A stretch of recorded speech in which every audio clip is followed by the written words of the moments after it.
네, 안녕하세요. 조고생입니다. 네, 오늘은 아파트 매수 절차에 대해서 계속 발표를 진행하고 있는데요. 여섯 번째인 계약서 체결 및 계약금 납부 관련해 가지고 설명드리도록 하겠습니다. 우리가 이제 매물을 좀 알아봤고 사전에 어떻게 자금을 조달을 할지도 좀 알아봤으니까 이제 임장한 걸 토대로 이제 계약서를 체결하는 이제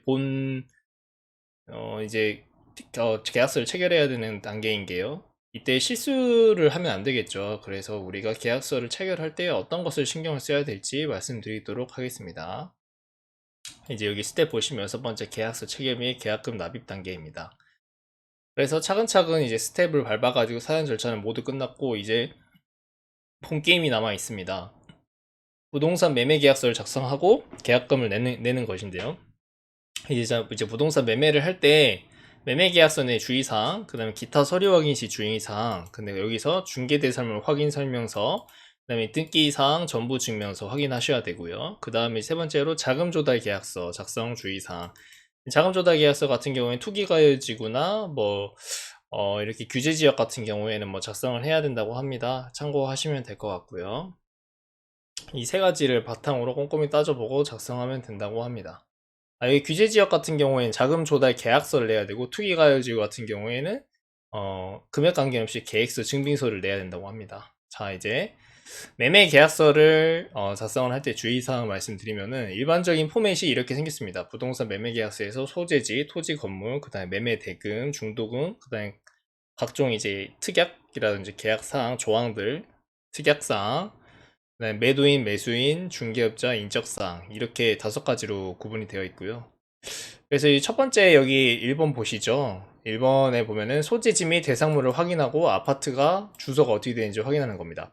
근데 여기 두 번째 보면은 매매 대금, 계약금, 융자금, 중도금, 잔금이 있는데 그래서 이제 계약금은 보통 이제 매매가의 10% 정도로 보통 계약금을 설정하고요. 그다음에 중도금 같은 경우에는 협의해서 하면 되는데 별도 퍼센트는 없다고 합니다.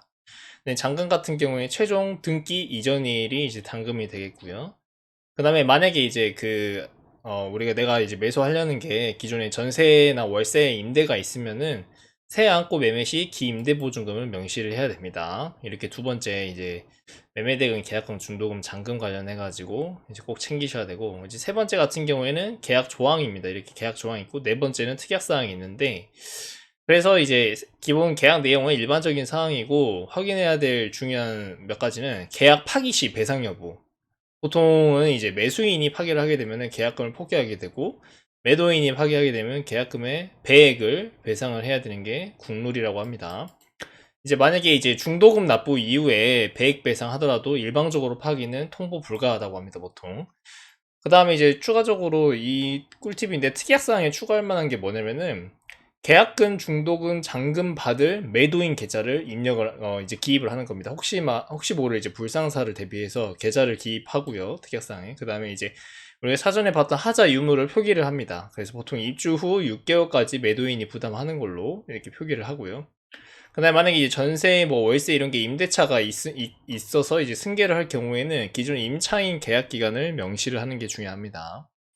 그리고 또 추가적으로는 뭐 등기부 등본, 기재사항 잔금일까지 뭐 유지할 거, 추가로 뭐 근저당 설정하거나 뭐 변경하는 그런 양아치 짓거리 방지하려고 이런 것들 뭐 추가하면 될 것 같고요. 필요할 경우에는 이게 중요하고 다섯 번째는 이제 매수인, 매도인, 공인중개사 정보 입력하는 건데 매도인의 인적사항을 꼭 확인하셔야 됩니다. 등기부 등본의 소유주랑 이름, 주민번호랑 이제 매도인이랑 일치해야 됩니다. 반드시 이거 꼭 체크해 주셔야 되고요.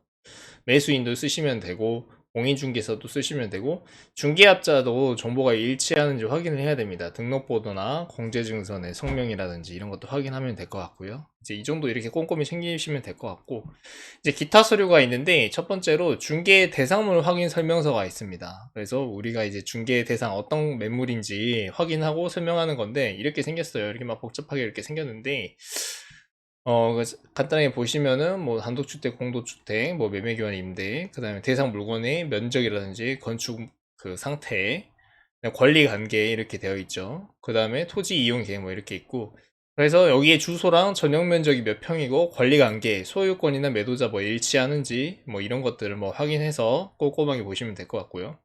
두 번째 페이지가 있는데 입지 조건이 이렇게 있습니다. 뭐 이거는 사전에 파악하셨을 테니까 보시면 될 것 같고요. 거래 예정 금액 이것도 중요합니다. 얼마에 살 건지 이런 거를 보면 되고, 그다음에 취득세도 이렇게 꼼꼼히 체크하셔가지고 봐야 될 것 같습니다. 그리고 여기 밑에 보시면 내부 시설물 상태, 이미 그 하자 관련해가지고 우리가 체크한 부분이 있잖아요. 이런 거를 여기다가 기입을 해야 되는데, 입지 조건은 미리 확인했을 거고, 거래 예정 금액은 매매 금액입니다. 우리 이미 합의를 했을 거고, 취득료세 같은 경우에는 여기 우리가 매매하려고 하는 주택의 매매가에 따라서 평수에 따라서 취득세가 달라져요. 이걸 확인하시면 될 것 같고요. 시설물 상태는 이제 기존에 합의한 것 체크하시면 됩니다. 네, 세 번째 페이지. 이제 뭐 벽면이라든지 뭐 하자 관련된 건 추가로 나오고 있고, 그다음에 중개보수랑 이제 실비 뭐 이렇게 있고, 이제 인적사항 입력하게 되면 있는데, 중개보수 같은 경우에도 요새 많이 비싸가지고, 뭐 여기 보시면은 뭐 표가 있대요. 뭐 매매 가격에 대비해서 상한율이 몇 퍼센트고 한도액이 있는데, 계약서 쓰기 전에 합의를 보는 게 맞는 것 같습니다. 그래서 그 합의한 금액대로 이제 하시면 되고, 내고 자체는 거의 안 됩니다. 안 된다고 보시면 될 것 같고요. 그래서 이거를 확인하고 세 번째 페이지 인적사항 입력을 하고, 그 다음에 또 기타 서류 중에 하나인 등기사항 전부 증명서라는 게 있습니다. 등기사항 전부 증명서가 이렇게 쭈쭈쭈쭈 돼 있어요. 뭐 소유권에 관련 사항 이렇게 있는데, 첫 번째 페이지 아파트 단지 동수 확인해야 되고, 그 다음에 이제 이 페이지에 표지부 갑구 을구로 뭐 나누어졌다고 합니다. 그래서 건축용도 동호수 확인하고, 갑구 같은 경우에는 기존 매도인의 정보사항이 있고요. 현 소유주랑, 그래서 현 소유주랑 매도인이 일치 여부 확인하셔야 됩니다.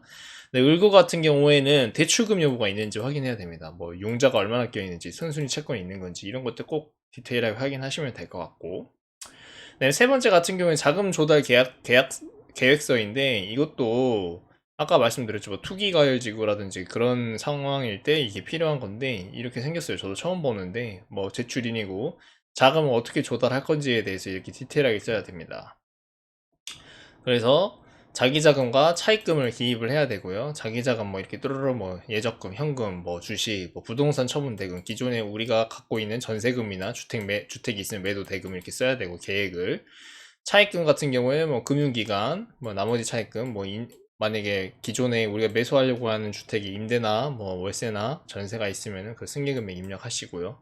입주 계획 같은 경우에도 잔금일 입주할 때 본인의 표시하면 되고, 새 안고 추후에 입주하려면 임대인 표기하면 된다고 합니다. 그래서 표기가여지구 매매의 경우에만 내면 된다고 하네요. 그래서 이렇게 참고하시면 될 것 같고, 조정지역 9억 이하는 자금 조달 계획서만 내면 된다고 합니다. 그래서 이렇게 참고를 하면 될 것 같습니다. 그래서 뭐 계약금 같은 거 내면은 뭐 목돈이 많이 들어가고요. 최고 금액을 뭐 이렇게 이체하고 나는데 뭐 동기부여도 되고, 이렇게 계약서 체결하는 거 중요하잖아요. 우리가 뭐 앞으로 뭐 물상사도 발생할 수 있으니까 이렇게 알면 알수록 미리 미연에 방지할 수 있고, 꼼꼼하게 좀 체크를 할 수 있고, 사람과 사람 간에 거래를 하는 거니까 이렇게 알면은 상대방도 쉽게 보지 않거든요. 그래서 이런 팁 같은 거는 앞으로 살아가는데 꼭 필요한 필수 지식이니까 참고하셔서 도움이 되셨으면 좋겠습니다. 다음 편은 이제 대출 받으러 가야 되니까 대출 관련해 가지고 이어서 발표 드리도록 하겠습니다. 본 영상이 조금이나마 도움이 되셨으면 구독, 좋아요 부탁드리도록 하겠습니다. 영상 제작에 큰 힘이 됩니다. 감사합니다.